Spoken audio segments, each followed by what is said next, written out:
Eto mga boss, John Riel Casimero nagpost ng isang litrato kung saan may pinaluhod siya sa sparring nung nasa Amerika pa siya lumalaban. May caption itong si Casimero na, "Hala, sino to? Lumuhod, kilala nyo ba to?" So ayon sa mga fans na nakakita sa post na yan ay si Marlon Tapales daw yung lumuhod sa kanilang sparring ni Casimero. Samantala mga bossing team Casimero na si Kuyang Joseph Rivera, ibinunyag niya ang patungkol sa mga kababayan nating mga boksingero na lumalaban sa Amerika at kalaunan daw ay naging TNT. At marami pa kayong mapapakinggan kay Joseph Rivera mga boss. Nothing wrong, you know what's wrong? Nothing wrong, you know what's wrong? What's wrong, you tell me? Iniwan nila yung boxing. Correct. That's what I'm telling you. That's what I'm talking about. The purpose of going there It's is boxing. to build legacy, not to build a boxing in the career or great resume in boxing. Ay, naku. Bakit lang Bro, punta dyan is sampung daliri ko bro, lagpas na boxer. Yung Lagpas. correct. Oh. Now, ano pinagkaiba ng mentality ni Manny Pacquiao sa mga boksingero ngayon na nandyan sa US? Ano pinagkaiba ng mentality? Pinagkaiba in a way. Kasi iba naman kay level ni Pacquiao. Pacquiao can engage to anybody. Yung ibang mga Pilipino na pumunta rito na TNT or not TNT, kumbaga hindi kasing credibility ni Manny. May pangalan pero si Manny ginto, ito tilak.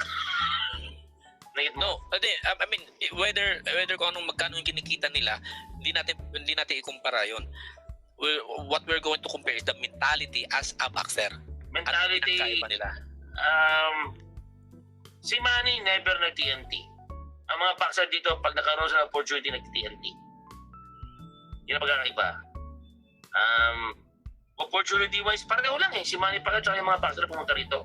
Both of them can get opportunities. Manny Pacquiao looking for greatness, looking for glory sa career niya sa boxing. Kumbaga matakaw siya sa legacy niya. Until now, matakaw pa rin siya. Pera kasunod na yan. Kumbaga, Well, let me answer this, Bishop, bro. Domestic helper daw ang mga boxer. Well, boxer came here because of B1 or whatever visa. Sila nakakapag-domestic helper dito, whatever it is, or caregiver. In what sense, bro? Illegal. Nakatago. So ngayon, pag pinangalanan ko yung boxer na yan, at illegal sila na TNT, at sila yung nagkarabaho sa caregiver, tamay lahat yan. correct. Tamay lahat yan. And I'm not gonna speak for that shit. That's not my purpose here.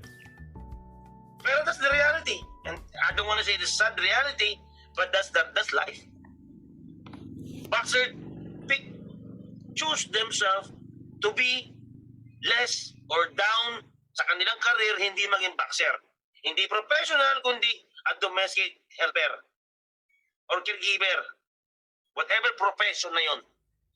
And the sad part is, suntok sa hangin ang karir nila. Bakit? Illegal eh. TNT eh. And not only that maski sila ay TNT, they can still have a fight here in America. In some way, somehow, somewhere.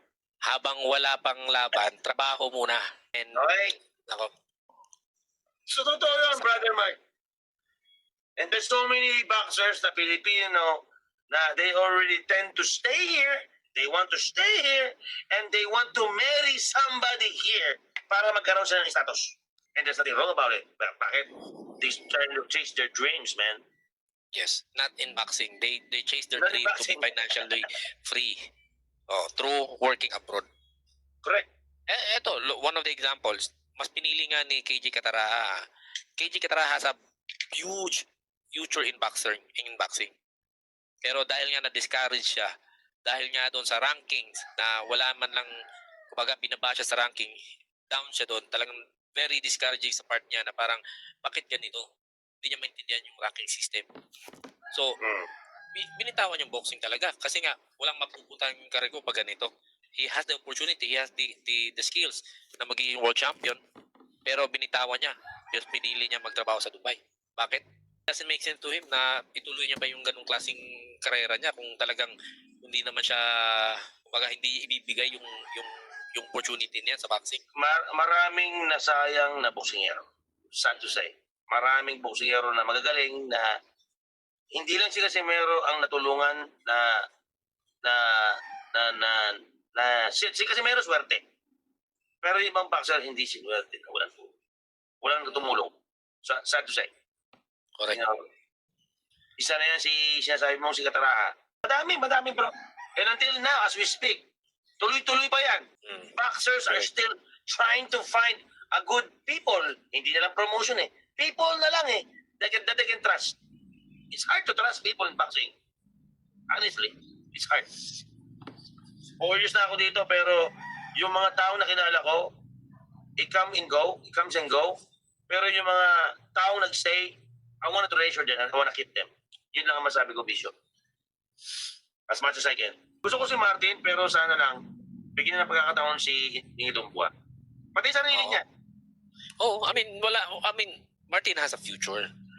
Basta, kumbaga, sa ngayon sabihin man natin wala siyang pakialam sa mga fans, wala siyang pakialam sa opinion ng mga haters niya kung sinong lalabanan niya, kung paano siya angat. But the point here, we're talking about sports kasi this is still sport. This is not just a living. This is a sport that people watch. Isipin mo lang bro, si Dumbua, minessage ako, hamunin yung mga boxers natin Pilipino. Sabi ko, sige, kung gusto mong gawin yan, gamitin ko channel ko para marinig boses mo. Ginawa niya, bro. Maski na insulto tayo mga Pilipino pero kailangan malabas yung sinasabi niya eh. Because I don't want to be biased about it. Well, let's set aside being as a Filipino. Let's put aside let's be a sports enthusiast, boxing enthusiast. Parang ganon. Kasi nga kung tayo ay naging Afrikano ba siya no? Si Nitumba? Yeah, from Namibia. So if tayo Afrikano tapos sa nakita nating sitwasyon ni Nitumba na hindi siya binigyan ng pagkakataon na although na he's a rank fighter. He is. He's a rank fighter, magaling na boksingero, malakas. Pero hindi siya binigyan ng pagkakataon na labanan yung nasa karank niya. So that's very unfair to him, kumbaga. Ano siya? Ang tawag ito? Ano bang word yun? Not the word WBO struggle. World Oriental. Hindi siya struggle. Frustrated. Frustrated. Frustrated siya. Kung ako kababayan ni Tumba, madismayado ako sa boxing industry pag ganun. Ganun siya ka-frustrated na lalapit siya sa atin para mag-ingay, hamunin ng mga kapwa Pilipino. Kasi manager niya, handler niya, sarili niya, hindi niya alam saan lulugar para makakuha ng laban. Now, ang tanong niyan, kuya, ilang taon na siya hindi lumalaban? Well, ang last laban niya, I do believe, Uguni tsaka Africa lang eh. Yun eh. Now, pag lumagpas ng 2 taon yan, maging inactive siya. 1 year lang yata, bro, di ba? Inactive. 1 year mahigit. Maging inactive yan. Yun ang ayaw niya. Pag naging inactive yan, bababa yung ranking niya. Tune up? Hindi, bababa yung ranking niya talaga. Kasi nga, sa rankings nga, kung sino yung active. Wala magkaka-interest. Wala magkaka-interestan niya. Wala. They avoided kasi siya eh. Para siyang kasi meron nga eh. Tama. High risk, low reward. High risk, low reward. Yep. One of the avoided fighters sa division nila. Agree ako dyan. May similarity sila ni Tata talaga. Maski nga sabihin mong itong Picasso Nitumbo pa rin ako. Masasabihin mong nakataning Nitumbo pa rin ako. May galaw naman si Nitumbo talaga. Mantakin mo, hindi abot ng 12 rounds yan kay Tata kung hindi magaling si Nitumbo. Exactly. Na-tempo lang talaga na si Tata naka-advance dahil sa knockdown na yun. Dahil sa knockdown na yun. Nasa ringside ako, bro. Basta. Sabi namin, bro, putang tibo ito kaharap natin, Makakagili tayo dito, So eto mga Pilipino katulad ni Martin at saka ni si nakalaban ni Uguni si Tapales. Marlon Tapales accept the challenge na test yourself kasi nga you will be rewarded not only for the money but also actually kung tutusin pwede labanan ni Martin Tapales bago sa mag-Inoue o bago sa mag-Casimero pwede maganda rin yan kita Tapales and I don't think they lalaban hindi wala I don't think so. Basta kasi sa Pilipino, kung Pilipino kasi kuya, posisyon yan sa ranking kailangan nakaposisyon ka sa ranking Hindi lang yun. Hindi lang yun bro, pag Pilipino, sino magkaka-interest? Correct. Sino promotion magkaka-interest? Pilipino, sagutin nyo. Sige nga. Hindi naman makapromote si SG. Walang Sino pera yun. Sino makapromote yan? Ilorde? Omega? Sige nga. Sabi ng mga diehard fan nila ni SP tsaka ni SG, si SG daw magpo-promote. Ito, Brother Mark, Tapales is focused on 126. He's going to fight. Guaranteed win yan. Alam ko yan. Pero si Tapales, di ba? Oo, 126. Pero pag nanalo si Tapales, don't be surprised kapag yan tinapat kay Neri. Bakit? Si Tapales at si Neri ay galing kay Inoue. Bagay lang na maglaban sila. Ito bro, ito habang maaga pa. May sabihin ako. Total, mayroong paparating na laban sa September 23 kay Kameda. Okay, si Kameda, ano yan, main event. Lumabas na ang main event against kay Sebastian. Di ba? Nakita nyo na yan. Hindi tayo nagkamali. Lalabas na yung laban na yan sa Japan. Sa Osaka. Napansin nyo, wala pang undercards. Okay? Reality, wala pang undercards. Kung gusto ni Martin masama sa September, kalaban sa Itumbua, pwedeng plansyahin yan. Ako na magsasabi sa inyo. Sabi sa'yo, Presidential. Ikaw bro, ano masabi mo? O kung ayaw niya September, o kung ayaw ni Martin na September, December, mag-undercard ka kay Casimero. Maganda yan.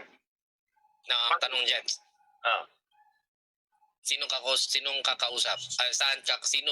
Sinong kakausapin ni SG dyan? Si Alesna at si Kameda, walang problema. Ang tanong dyan, ewan ko lang if he is going to swallow the pride. Bro, wala na nga Picasso eh. Saan magpunta si Martin? Hindi naman kay Casimero. Nothing but need umbua, man. Mexican fighters na nang ilalaban dyan. Wala, mabilis lang makapulot ng boksingero dyan sa Mexico. Wala. Babagsak naman tayo sa mataas na ranking. Yun nga, sabi ko nga, ang kawawa yan si Martin kasi nga, hindi, ito lang isa pa, negotiation between Calazo and Taduran. Ano nangyari?